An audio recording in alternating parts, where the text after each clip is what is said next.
మొదటి అధ్యాయం. శ్రీ భగవాన్ ఉవాచ. కలియుగంలో ఒకానొక శుభముహూర్తమున సాక్షాత్తు భూలోక వైకుంఠమే అయిన శ్రీ తిరుమల కొండపై విశ్వపతి అను భక్తునికి శ్రీనివాసుని రూపంలో వెలసి శ్రీ వెంకటేశ్వరునిగా భక్తులచే కొలువుబడుతున్న శ్రీమన్నారాయణుల వారు శ్రీ వెంకటేశ్వర వ్రత కల్పంగా ప్రసిద్ధి నొందే ఈ వ్రతం గురించి గ్రంథం రచించవలసిందిగా అనుజ్ఞనిచ్చి ఈ విధంగా చెప్పసాగారు. ఓయి ప్రియభక్త విశ్వపతి నామధేయ, నా ప్రియభక్తుడవైన నీకు ఇప్పుడు ఒక విశేష వ్రత కల్పము గురించి వివరిస్తాను. ఈ వ్రతము నాకు అత్యంత ప్రియమైనది, అందరూను ఆచరించుటకు ఎంతో సులభతరమైనది. కలియుగంలో మానవులు తమ తమ పూర్వజన్మ ఫలాలను అనుభవిస్తూ తిరిగి అనేక పాపకర్మలను నొసగిస్తూ అనేక కష్టాల పాలవుతున్నారు. వీరిలో నా భక్తులైన కొందరు వారి వారి కష్టాలను నివారించుకోవలసిందిగా నన్ను వేడుకుంటున్నారు. ఎన్నో వ్యాయ ప్రయాసలు సంగి తిరుమల యాత్ర చేసి నన్ను దర్శించుకుంటున్నారు. నా భక్తులంటే నాకు అత్యంత ప్రియం. నా మీదే పూర్తి భారం వేసి ధర్మ పదంతో జీవించే గడిపేవారు బాధ్యత నేనే వహిస్తాను. ఇప్పుడు నేను వివరిస్తున్న ఈ వ్రతం శ్రీ వెంకటేశ్వర వ్రత కల్పం అనే పేరుతో ప్రసిద్ధి పొందగలదు. ఈ వ్రతం నాకు అత్యంత ప్రియమైనది. ఈ వ్రతాన్ని భక్తి శ్రద్ధలతో ఎవరైతే ఆచరిస్తారో వారి బాధలన్నీ తక్షణం నివృత్తి కాగలవు.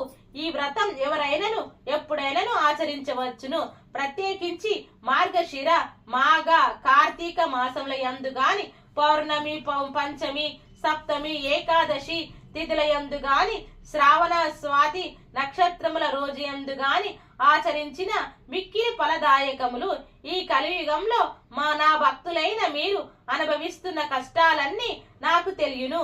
మీకు ఎప్పుడు ఏ కష్టం కలిగినా, ఏ ఆర్థిక సమస్యలు గాని, ఆరోగ్య సమస్యలు గాని, ఉద్యోగ వ్యాపార సమస్యలు గాని కలిగి మనశ్శాంతి లేకున్నప్పుడు ఈ వ్రతం ఆచరించిన ఎడల తక్షణమే మీ కష్టాలన్నీ తొలగిపోగలవు. మరియు మీరు మీ ఇంట ఏ శుభకార్యం తలపెట్టినను ఈ వ్రతం ఆచరించిన ఎడల ఆ శుభకార్యం నిర్విఘ్నముగా జరిగి 1000 రెట్లు శుభప్రదములు కాగలదు. ఈ వ్రతం ఆచరించిన వెంటనే సకల శుభశాంతులు అష్టైశ్వర్యములు లభించగలవు. ఉదయమున గాని సాయంకాలం నందు గాని ఈ వ్రతం ఆచరించవచ్చును. ఈ వ్రతము 5 అధ్యాయములతో కూడింది. ఈ 5 అధ్యాయములు భక్తితో పఠింపవలేను. మీ స్వగృహమునందు గాని, వసతి గృహమునందు గాని, నా ఆలయమునందు గాని, ఏ పుణ్యక్షేత్రమునందు గాని, నదీ తీరమున గాని ఈ వ్రతమును ఆచరించవచ్చును. మీరు వీలైన ఎడల మీ బంధుమిత్రులందరూ ఆహ్వానించి ఈ వ్రతం ఆచరించుట మిక్కిలి శ్రేయదాయకం. ఈ వ్రతం ఆచరించిన వారికి, విన్న వారికి, ప్రసాదమును భక్తితో స్వీకరించిన వారికి అష్టైశ్వర్యములు కలగలగలవు. ఈ వ్రతము పూర్వకాలమున నా ప్రియ భక్తులైన ఎందరో మౌనీశ్వరులు ఆచరించి ఎన్నో దివ్యాశిస్సులు పొందినారు. భూలోకవాసులైన మీ అందరికీ ఈ వ్రతం మిక్కిలి ఆనందప్రదాయమునుగా అనేక శుభములను కలగజేయును. ప్రశాంత మనస్సుతో నన్నే తలుచుకుంటూ ఈ వ్రతం ఆచరించినతో వ్రత ఫలం మిక్కిలిగా ఉండగలదు. ఈ వ్రతము ఆచరించు విధానం మిక్కిలి సులభతరము. కలియుగంలో మీకు గల కష్టములన్నీ నాకు తెలియను. అందువలనే అత్యంత కఠోర నిష్ఠతో చేసే తపస్సులకు యజ్ఞ యాగాదులకు నిచ్చు ఫలము కేవలం ఈ వ్రతం ఆచరించుట వలనే మీరు పొందగలరు. ముందుగా వ్రతం ఆచరించు ప్రదేశమును చక్కగా శుభ్రపరచుకొనవలను. మండపమును ఏర్పాటు చేసుకొని నా ప్రియ సకులైన శ్రీదేవి భూదేవిలతో కూడి ఉన్న నా పటమును మండపంపై ఉంచవలను. మండపమునకు గోడకు ఆంచి ఉంచవచ్చును. మీకు ప్రియమైన ఇతర దేవతల పటాలు కూడా ఉంచుకోవచ్చును. నవగ్రహ దేవతలను అష్టదిక్పాలకులను ఆవాహనం చేసుకోవలెను. లేదా వాళ్ళందరికీ మనస్సులోనే నమస్కరించుకోవలెను. ముందుగా పసుపు వినాయకుని పూజింపవలను. అటు తర్వాత ఈ వ్రతం అందలి 5 అధ్యాయములను భక్తి శ్రద్ధలతో పఠించవలయను. ఇదే ప్రథమ అధ్యాయము. మిగిలిన 4 అధ్యాయములను నాకు అత్యంత ప్రీతిపాత్రులైన విశ్వామిత్ర, వశిష్ఠ, భరద్వాజ, అత్రి మునీశ్వరులు ప్రవర్తిస్తారు. ఈ 5 అధ్యాయములను పఠించిన తర్వాత నాకు ప్రియమైన స్తోత్రములు పఠించవచ్చును. ప్రతి అధ్యాయమును చివర గోవింద గోవింద గోవింద అని 3 మార్లు స్మరించవలను. ఈ కలియుగములో సామాన్య మనువులే మీ అందరి కష్టాలు నాకు తెలియను. కావున మరొక విశేషమును కూడా చెప్తున్నాను. ఈ వ్రతము ఇంత వివరముగా చేసుకొని శక్తి లేని వారు మీరు ఒక్కరే నా పటమును ఎదురుగా ఉంచుకొని విఘ్నేశ్వరుని నవగ్రహాలను అష్టదిక్పాలకులను మనసులోనే నమస్కరించి ఈ 5 కథలను పఠించి మీకు వీలున్న ఏ ఫలమునైనను నాకు నివేదించి ప్రసాదముగా స్వీకరించవచ్చును. ఈ విధంగా చేసినా కూడా నా కార్యసిద్ధి కలుగును, మీ కార్యసిద్ధి కలుగును, మీ కష్టములన్నీ తొలగిపోవును, మీకు సకల శుభాములు కలుగును. ఎవరైతే ఈ వ్రతం అత్యంత భక్తి శ్రద్ధలతో ఆచరిస్తారో వారి గృహమునకు స్వయముగా నేనే ఏదో రూపంలో వచ్చి ప్రసాదాన్ని స్వయంగా స్వీకరిస్తాను. నా అనుగ్రహం మీ అందరి యందు ఎల్లప్పుడూ ఉంటుంది. ఓ శ్రీ స్వామివారి తిమ్మరాజు విశ్వపతి రామకృష్ణమూర్తి విశ్వపతి అను భక్తునికి ఈ విధంగా తనకు అత్యంత ప్రీతికరమైన తానెప్పుడూ నివసించే తిరుమల కొండపై ఈ వ్రత విధానం అనుగ్రహించాడు. కలియుగ వాసులైన మనమందరూను ఈ వ్రతం ఆచరించి శ్రీ వెంకటేశ్వర స్వామి వారి అనుగ్రహమునకు పాత్రులు కావలను. ఈ వ్రతం ఆచరించేనంతనే మన కష్టములన్నీ తొలగిపోయి అనేక శుభ ఫలితాలను పొందవచ్చును.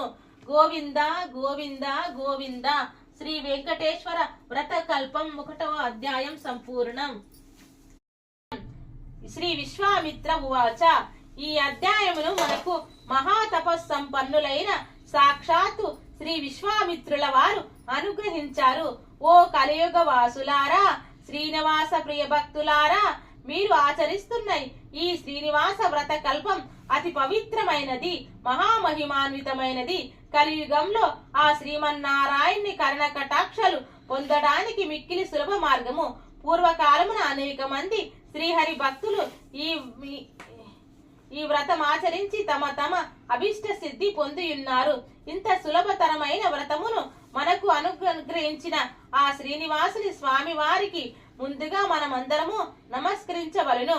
పూర్వకాలమున మగధ సామ్రాజ్యంలో విష్ణు చత్తుడనే శ్రీహరి భక్తుడొకడు ఉండేవాడు.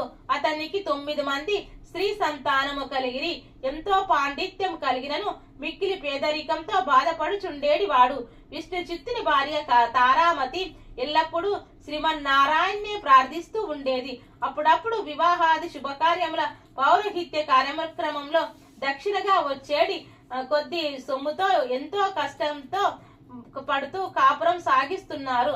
ఆ దంపతులు కుమార్తెలకు యుక్త వయస్సు సమీపించింది. తారామతికి ఇప్పుడు వీరి వివాహం ఎట్లా జరిపించవలనని చింతగా ఉండేది. ఆ శ్రీనివాసునే ప్రార్థిస్తూ కాలం గడుపుతూ ఉండేది. ఓ శ్రీనివాస భక్తులారా, ఆశ్రిత జనరక్షకుడైన ఆ శ్రీ వెంకటేశ్వర స్వామి వారికి తమ భక్తులన్న అపార ప్రియమని మనందరికీ తెలిసినదే కదా. ఆనాడు మాఘ పౌర్ణిమ ఉదయాన్నే ఒక వృద్ధ బ్రాహ్మణుడు విష్ణు చిత్తుని ఇంట తలుపు తట్టాడు. అయ్యా, నేను వంగదేశపు వాసిని. ఒక యజ్ఞం నిమిత్తం వెళుతూ దారి మధ్యలో ఈ దేశ వచ్చాను. దయచేసి ఈ ఒక్కరోజు మీ ఇంట్లో ఉండనివ్వచ్చినచో తిరిగి రేపు ఉదయమా వెళ్లిపోగలను అని విష్ణు చిత్తుని ఆర్జించాడు. అందులకు విష్ణు చిత్తుల స్వామి, అంతకు మించిన అదృష్టం మాకేమున్నది? అతిథి సాక్షాత్తు శ్రీమన్నారాయణతో సమానముగా మన పురాణములు ఘోషిస్తున్నాయి కదా. తమరు ఎటువంటి సంకోచము లేకుండా మా ఇంటిలో తప్పక ఉండవలసింది అని ఆ ముసలి బ్రాహ్మణునికి లోనికి తీసుకుని వచ్చి సపర్యలు గావించాడు. ఆ రోజు మధ్యాహ్నం భోజనానంతరం ఆ వృద్ధ బ్రాహ్మణుడు తారామతితో ఇలా అన్నాడు. ఏమమ్మా దిగాలుగా ఉన్నావు? ఏమిటి నీ బాధ? ఏమి సంకోచించకుండా చెప్పు అన్నాడు. అప్పుడు తారామతి, స్వామి, తమరు మహా సంపన్నులు, తేజస్సులో సాక్షాత్ ఆ వైకుంఠవాసిని మాదిరిగా ఉన్నారు. మీ వద్ద దాచేదేమున్నది? నా మనోవేదంతా నా పుత్రికల వివాహం గురించియే అని విన్నవించుకున్నది. అంతటా ఆ విప్రోత్తముడు చిరునవ్వు నవ్వి, తల్లి, నీ బాధ నేను గ్రహించితిని.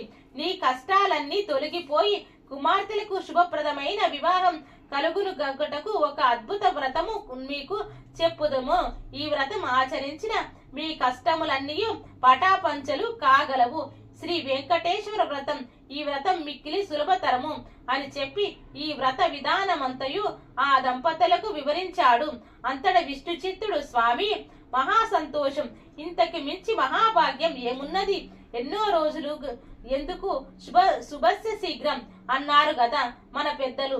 ఈ రోజు మాఘ పౌర్ణిమ, ఎంతో శుభదినము. ఈ రోజే తమరు సెలవిచ్చిన ఈ శ్రీ వెంకటేశ్వర వ్రతమును ఆచరించెదము అని విష్ణు చిత్తులు తారామతి దంపతులు తమ కుమార్తెలందరితో కలిసి ఆ రోజు సాయంకాలమునే బంధుమిత్రుల పిలుచుకొని శ్రీ వెంకటేశ్వర వ్రతం అత్యంత భక్తి శ్రద్ధలతో ఆచరించారు. వచ్చిన భక్తులందరూను వ్రతం పూర్తి అయిన పిమ్మట తీర్థ ప్రసాదాలు స్వీకరించి తమ తమ గృహాలకు వెళ్ళినారు. అప్పుడు విష్ణు చిత్తుల వారు భార్యా సమేతంగా ఆ బ్రాహ్మణోత్తమునికి పాద నమస్కారములు గావించి తమ దంపతులను ఆశీర్వదించవలసిందిగా వేడుకున్నారు. అప్పుడు ఆ బ్రాహ్మణోత్తముడు వ్రత తీర్థ ప్రసాదాలు తానూను స్వీకరించి మనోభిష్టి సిద్ధిరస్తు, శ్రీ లక్ష్మీ శ్రీనివాస కటాక్ష సిద్ధిరస్తు అని ఆశీర్వదించాడు. ఇంతలో చీకటి పడి నిద్ర సమయమైనది. అంతటా విష్ణు చిత్తుడు ఆ బ్రాహ్మణునికి ఒక చిరిగిన దుప్పటిని ఇచ్చి కన్నీళ్లు పర్యంతముగా, స్వామి కడు పేదమైన నా వద్ద ఇంతకు మించి మంచి దుప్పటి లేదు. ఈ రాత్రికి నన్ను క్షమించి దయించి విశ్రమించవలసింది అని వేడుకున్నాడు. అందుకు ఆ బ్రాహ్మణుడు చిరునవ్వు నవ్వి, ఏమీ చింతించవలసిన పని లేదు చెప్పి తమ బయట శ్మశానాలో పడుకుంటానని చెప్పాడు. కొద్దిసేపటికి అందరూను నిద్రకు ఉపక్రమించారు. రాత్రి 4వ జామున ఉరుమురు మెరుపులతో పెద్ద వర్షం మొదలైంది. అంతా కటిక చీకటి, గాఢాంధకారంలో కంటికి ఏమీ కానరావట్లేదు. విష్ణు చిత్తునికి బయట పడుకున్న ఆ ముసలి బ్రాహ్మణుడు ఎలా ఉన్నాడో అని బెంగగా ఉంది. కాని ఈ గాఢాంధకారంలో ఏమి కనిపించక ఎప్పుడైనాను తెల్లవారుతుందా అని ఆ రాత్రి పరగాడుపు ఆ కుటుంబమంతా ఇంతలో తెల్లవారింది. వాన తెలిక పడింది. బయట బ్రాహ్మణుడు ఏమైనాడో, ఎంత బాధపడ్డాడో అనుకుంటూ బయటకు వచ్చిన ఆ దంపతులకు అద్భుత దృశ్యం కనిపించింది. అక్కడ విప్రోత్తముడు లేడు. చిరిగిన దుప్పటి స్థానంలో పట్టు పీతాంబరం ఉంది. ఆ పీతానంబరంపై శ్రీ వెంకటేశ్వర స్వామి వారి విగ్రహం చిరునవ్వుతో కనిపించింది. జరిగినదంతా ఆ దంపతులకు అర్థమైంది. వారి ఆనందానికి అవధులు లేవు. వచ్చింది సాక్షాత్ ఆ శ్రీమన్నారాయణుడే. ఆహా, ఏమి మన భాగ్యము! కాని ఆ స్వామి వారిని గ్రహించలేకపోతిమే. చివరికి చిరిగిన దుప్పటి ఇచ్చితిమే అని తలుస్తూ శ్రీ స్వామివారి విగ్రహాన్ని కళ్ళకద్దుకుని ఇంట్లోకి వచ్చారు. ఇల్లంతా స్వర్ణమయంగా కనిపించింది. అంతటా ధనరాశులే. ఆహా, శ్రీ వెంకటేశ్వర స్వామి వారి వ్రత కల్ప మహత్యం వలన గదా ఇదంతయు జరిగినది అని ఆ స్వామిని అనేక విధాల స్తుతించారు. చూశారా, సాక్షాత్తు ఆ శ్రీ స్వామివారే ఆ భక్తుని ఇంటికి అతిథి రూపంలో వచ్చి వ్రత విధానము చెప్పటమే కాకుండా తీర్థ ప్రసాదాలు కూడా తనే స్వయంగా స్వీకరించాడు. శ్రీ స్వామివారి అంతటి కరుణామయమందు ఎవరైతే భక్తి శ్రద్ధలతో ఈ వ్రతమాచరిస్తారో వారింటికి తానే స్వయంగా ఏదో రూపంలో తప్పక వస్తాడు. మీరందరూ కూడా ఈ వ్రతాన్ని ఆచరించి స్వామి కరుణా కటాక్షాలు పొందండి. శ్రీ లక్ష్మీ శ్రీనివాస కటాక్ష సిద్ధిరస్తు అని విశ్వామిత్రుల వారు సెలవిచ్చారు. గోవింద గోవింద గోవింద. శ్రీ వెంకటేశ్వర వ్రతకల్పం 2వ అధ్యాయం సంపూర్ణం. 3వ అధ్యాయం. వశిష్ఠ ఉవాచ. ఈ అధ్యాయాన్ని మహాతపస్నిష్ట గరిష్ఠులైన శ్రీ వశిష్ఠ మహాముని వారు శ్రీమన్నారాయణుల వారి అనుగ్రహంతో మనకు వివరించారు. ఓ కలియుగ వాసులారా, శ్రీనివాసుని ప్రియభక్తులారా, వైకుంఠంలోని శ్రీమన్నారాయణుడే నేటి తిరుమల శ్రీ వెంకటేశ్వరుడు. కలియుగ వాసులైన మీ అందరి కష్టాలను తీర్చడానికి స్వామి మీకు అతి చేరువలో ఈ తిరుమల కొండపై అవతరించాడు. ఆ స్వామి వారిని ప్రసన్నం చేసుకోవడానికి ఈ వ్రతం మిక్కిలి సులభతరము. ఈ వ్రతం భక్తి శ్రద్ధలతో ఆచరించిన వారు సకల సౌభాగ్యాలు అనుభవిస్తారు. పూర్వకాలంలో అవంతి దేశంలో భాగ్యనగరం అనే నగరం ఉండేది. పేరుకు తగినట్లుగానే ఆ పట్టణంలో అనేక మంది భాగ్యవంతులు ఉండేవారు. అయితే వారు తమ తమ సంపదలు చూసుకొని గర్విస్తూ మిగిలిన సామాన్యులను అతి హీనంగా చూసేవారు. ఈ ఐశ్వర్యమంతా తమ గొప్పేనని తలుస్తూ నిత్య పూజలు కాదు కదా, విశేష రోజుల్లో కూడా ఏ పూజలు చేసేవారు కాదు. ఆ సృష్టికర్త ఆ శ్రీమన్నారాయణునికి వీరందరికీ జ్ఞానోదయం కలిగించాలని తోచింది. ఒక రోజున ఆ ధనవంతులందరూను అనేక విందు విలాసాల్లో మునిగి తేలుతున్నారు. ఆ పట్టణ తూర్పు వీధిలో గల శ్రీ లక్ష్మీనారాయణ ఆలయంలో కనీసం దీపం వెలిగించే నాదుడు కూడా కరువయ్యాడు. ఆ రోజు తొలి ఏకాదశి, అంతంత్య పర్వదినం. కానీ ఆ పట్టణంలో ఒక్కరు కూడా ఆలయానికి పూజాధికాలు నిర్వర్తించాలని ఆలోచించట్లేదు. సాయంత్రం ఉన్నట్టుండి దట్టమైన మబ్బులు కమ్ముకున్నాయి. బ్రహ్మాండమైన కుంభవృష్టి కురిసి వ్యాపారందరి ఇల్లు నీట మునిగి పోయాయి. అంతా గాఢాంధకారం. తెల్లవారేసరికి ఊరంతా నేలమట్టమయ్యింది. వ్యాపారులు ఇళ్ళన్నీ కూలిపోయాయి. అన్ని ఐశ్వర్యాలు పోయి చివరికి కట్టుబట్టలతో మిగిలారు. ఎందుకీ ఉపద్రవం, ఎవరికి జలప్రలయం, ఎవరికి అంతు పట్టలేదు. అంతలో వారికి ఒక విశేషం కనిపించింది. ఊరి చివరన ఉండే పూరిపాకలో చెక్కు చెదరకుండా ఉన్నాయి. వారికి ఆశ్చర్యం కలిగింది.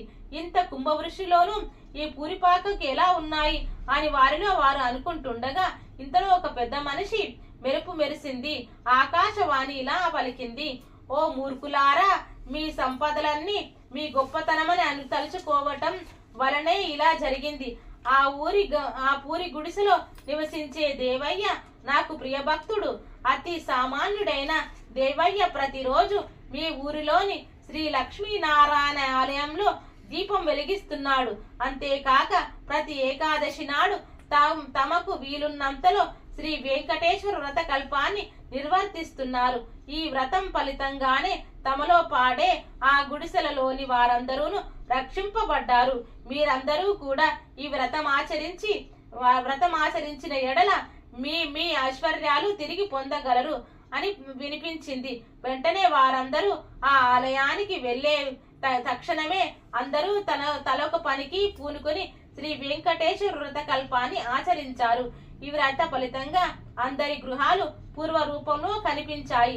అది మొదలుగా ఆ వర్తకులందరూను శ్రీవారి భక్తులై ప్రతి ఏకాదశి నాడు శ్రీ వెంకటేశ్వర వ్రత కల్పాన్ని ఆచరిస్తూ బ్రతికినంత కాలం సుఖ సంతోషాలతో ఉండి చివరికి ముక్తిని పొందారు అని శ్రీ వశిష్ఠుల వారు వివరించారు. గోవింద గోవింద గోవింద. శ్రీ వెంకటేశ్వర వ్రత కల్పం సంపూర్ణం. 4వ అధ్యాయం. శ్రీ భరద్వాజ ఉవాచ. శ్రీమన్నారాయణకి అత్యంత ప్రీతికరమైనటువంటి శ్రీ వెంకటేశ్వర వ్రత కల్పంలోని 4వ అధ్యాయం. మహామునీశ్వరుడు శ్రీ భరద్వాజ మహర్షుల వారు ఈ విధంగా చెప్పుతున్నారు. ఓ కలియుగ వాసులారా, శ్రీమన్నారాయణ ప్రియభక్తులారా, మీరు ఆచరిస్తున్నటువంటి శ్రీ వెంకటేశ్వర వ్రత కల్పం అద్భుతమైనది. మీ కోరికలన్నిటినీ తక్షణమే తీర్చగల ఉపాయం శ్రీ వెంకటేశ్వర ప్రసన్నుని గావించుకొనడానికి అత్యంత సులభతర మార్గము ఇదియే. మీ అందరినీ అనుగ్రహించడానికి సాక్షాత్తు ఆ వైకుంఠ వాసుడే కలియుగంలో తిరుమల కొండపై శ్రీనివాసునిగా వెలిసాడు. ఎన్నో జన్మల పుణ్యఫలం చేతగాని తిరుమల కొండపై కాలు నడవడం సాధ్యం కాదు, స్వామి దర్శనం సాధ్యము కాదు. అదే విధముగా ఈ శ్రీ వెంకటేశ్వర వ్రత కల్పం ఆచరించే సంకల్పం గలుగుట కూడా ఎంతో పూర్వజన్మల పుణ్యఫలం వలనే కాని సాధ్యం కాదు. ఆచరిస్తున్న వారు, కథలు విన్నవారు, ప్రసాదం స్వీకరించిన వారు ఆ శ్రీహరి కృపకు పాత్రులై ఎంతో మహాభాగ్యమును పొందుదురు. పూర్వకాలమున నగరి అనే గ్రామంలో ధనగుప్తుడైన వ్యాపారుడు ఉండేవాడు. అతడు మహాలోభి. ఎంత ఐశ్వర్యము సంపాదించినను అతని లోభమునకు అంతు లేకుండగా ఉండెను. ఆ ఐశ్వర్యమును తన గొప్పయే అనుకొని విర్రవీగేవాడు. ఎంతటి వారైనను ఈ అహంకారమే గదా అదో పాతాళంకు త్రోసివేయును. ధనగుప్తుని భార్య కాంతిమతి మాత్రం ఎంతో భక్తి శ్రద్ధలు కలిగి ఉండెను. వారికి 3 పుత్రికలు.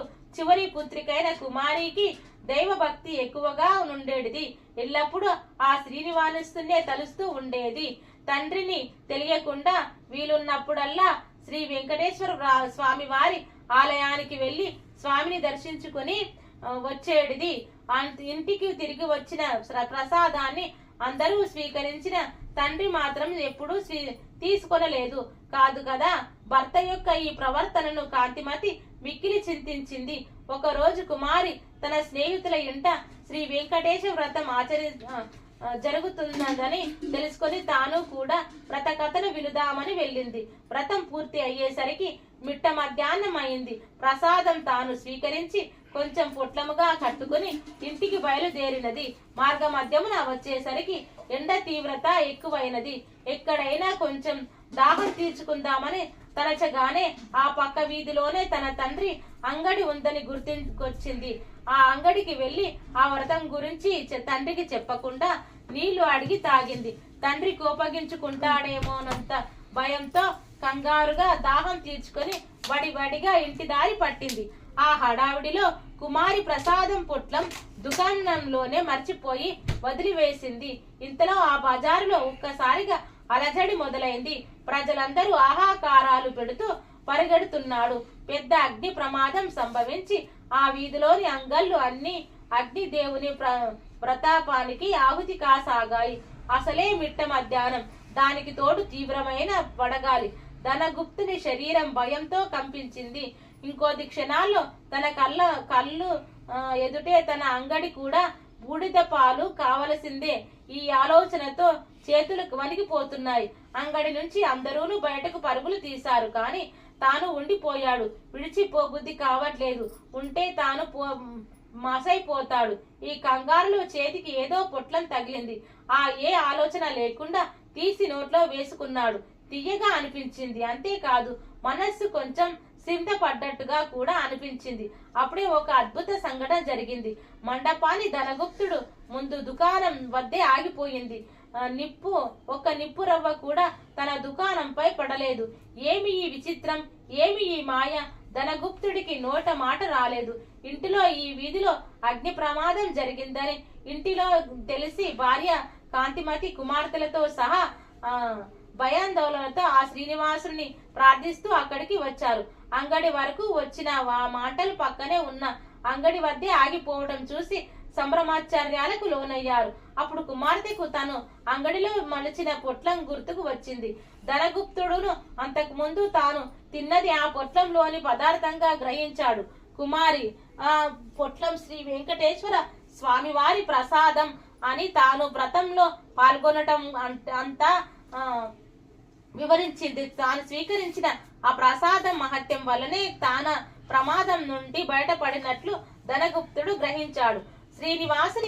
శ్రీవారిని క్షమించమని చెంపలు వేసుకున్నాడు. సాయంకాలమే ఊరందరినీ పిలిచి శ్రీ వెంకటేశ్వర వ్రతకల్పం భక్తి శ్రద్ధలతో ఆచరించాడు. అప్పటి నుంచి ఆ వర్తకుడు పూర్తిగా స్వామి వారి సేవకుడిగా శేష జీవితాన్నంతా గడిపి చివరికి ముక్తిని పొందాడు. కేవలం ప్రసాదాన్ని స్వీకరించినంత మాత్రమే ఎంత ఆపద నుండి బయటపడ్డాడో చూసారా కదా. శ్రీ వెంకటేశ్వర వ్రత మహత్యం అంతటి గొప్ప అద్భుతమైనది. మీరందరూను వీలున్నప్పుడల్లా ఈ వ్రతం ఆచరించి ఆ శ్రీనివాసుని కృపకు పాత్రులు కావలసింది అని భరద్వాజుల వారు అనుగ్రహించాడు. గోవింద గోవింద గోవింద. 4వ కథ సంపూర్ణం.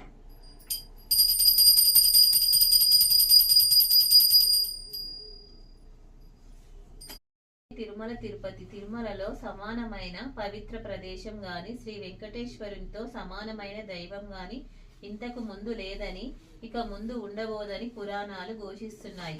శ్రీనివాసునిగా వెలిసిన శ్రీనారాయణునికి తన భక్తులంటే అలీనమైన ప్రేమ. ఎవరైతే తన మీద పూర్తి భారం వేసి నిత్యం తననే స్మరిస్తూ సత్ప్రవర్తన కలిగి జీవిస్తారో వారి యోగక్షేమాలు తానే వహిస్తాడు. అంతటి దివ్య దేవుని ప్రసన్నం చేసుకోవటానికి అత్యంత సులభతరమైన మార్గం శ్రీ వెంకటేశ్వర వ్రతకల్పం. ఈ అద్భుతమైన వ్రతంలో 5వ అధ్యాయాన్ని మహా సంపన్నులైన శ్రీ ఆత్రి మహర్షుల వారు ఇలా అనుగ్రహించారు. నాయనలారా, శ్రీనివాసుని ప్రియభక్తులారా, కలియుగ వాసులైన మీ అదృష్టం చెప్పనలని కానిది. కృత, త్రేత, ద్వాపర యుగాలలో ఎంతో కఠోర నియమ నిష్ఠలతో ఆరాధిస్తే గాని ప్రసన్నం కాని శ్రీమన్నారాయణుడు కలియుగంలో కేవలం నామస్మరణతోనే మిమ్మల్ని అనుగ్రహిస్తాడు. ఆర్తితో పిలిచిన వారి చెంత తక్షణం ఉంటాడు. అంతటి కరుణామూర్తి శ్రీనివాసుడు. తిరుమల క్షేత్రం అంతా సాలగ్రామమే. ఆ పవిత్ర కొండపై మీరు వేసే ప్రతి అడుగు ఎన్నో జన్మల పుణ్యఫలం. పూర్వకాలంలో కౌమార దేశంలో మిత్రుడు అనే చాకలి ఉండేవాడు. అతడు తన కుల వృత్తిని నిర్వహిస్తూ వీలున్నంతలో దాన ధర్మాలు గావిస్తూ ధర్మపరంగా జీవిస్తుండేవాడు. కానీ అతడి దిగులంతా అతనికున్న అవిటితనమే. కాలు అవిటిది కావడం చేత ఉతికిన బట్టలను మూటలు కట్టి ఇంటింటికి తిరిగి ఇవ్వడం చాలా కష్టంగా ఉండేది. దానికి తోడు గంపెడు సంసారం. కష్టపడకపోతే పూట గడవదు. ఎల్లప్పుడూ ఆ శ్రీనివాసుడే ప్రార్థిస్తూ ఉండేవాడు. ఏదో ఒక రోజున ఆ స్వామి తనను కరుణిస్తాడనే నమ్మకంతో జీవనం సాగిస్తున్నాడు. భక్తజన సులభుడైన శ్రీమన్నారాయణుడు ఇదంతా గమనిస్తూనే ఉన్నాడు. ఎవరికైనా వారి పూర్వజన్మ కర్మ నివృత్తి అయ్యే సమయానికి శ్రీనివాసుడే ఏదో రూపంలో వచ్చి తన భక్తులకు తప్పక ఆదుకుంటాడు. ఒక రోజు సాయంకాలం నాడు రోజులాగే మిత్రుడు చాకిరేవు నుండి బట్టల మూటతో పట్టణానికి రోజుతూ రొప్పుతూ తిరిగి వస్తున్నాడు. ఇంతలో మార్గ మధ్యంలో వాడికి ఒక ముసలి బ్రాహ్మణుడు తారసిల్లాడు. సహజంగా భక్తి శ్రద్ధలు కలవాడు అవడం చేత మిత్రుడు భుజం మీద మూటలు కింద పెట్టి ఆ బ్రాహ్మణునికి నమస్కరించాడు. అంతటా ఆ విప్రోత్తుడు, నాయన, ఈ అవిటికాలితో ఎంతో బాధపడుతున్నావు. నీ బాధ చూడటానికే కష్టంగా ఉంది. నువ్వెంత కష్టపడుతున్నావో కదా అని అన్నాడు. అప్పుడు మిత్రుడు, స్వామి, మీరెవరో మహానుభావుల్లాగా ఉన్నారు. గంపెడు సంసారం భారం చేత నాకు ఈ పని తప్పటం లేదు. ఈ అవిటితనం పోయే మార్గం ఏదైనా సెలవు ఇవ్వవలసింది అని విన్నపించాడు.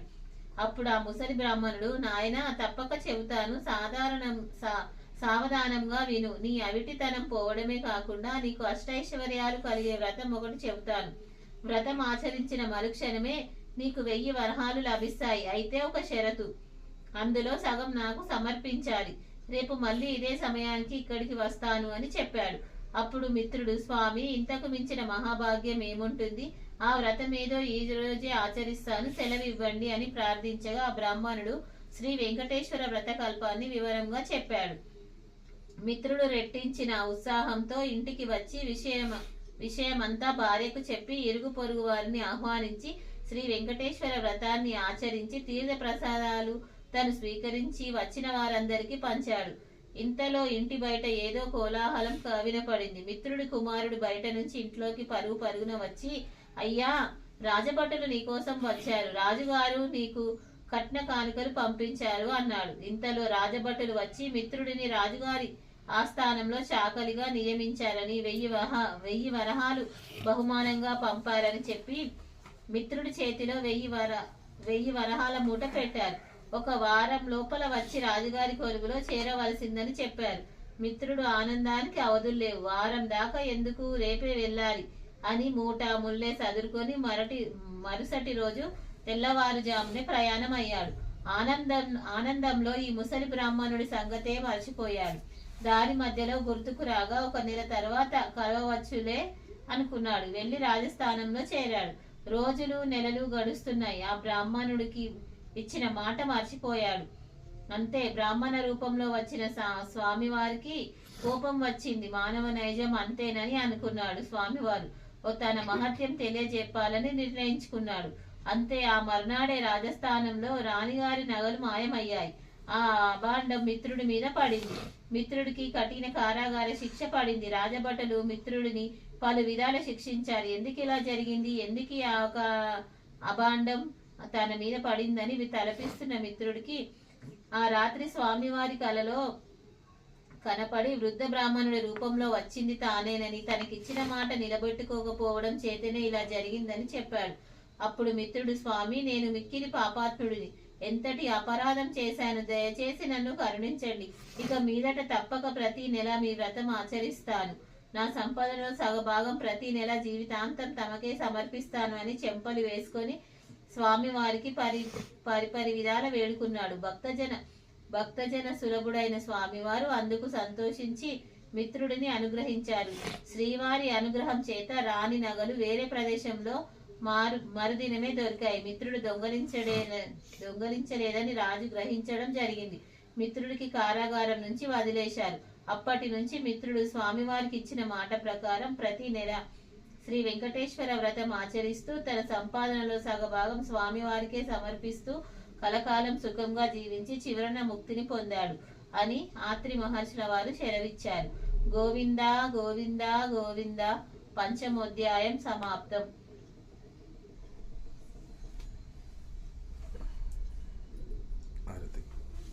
ఆరతి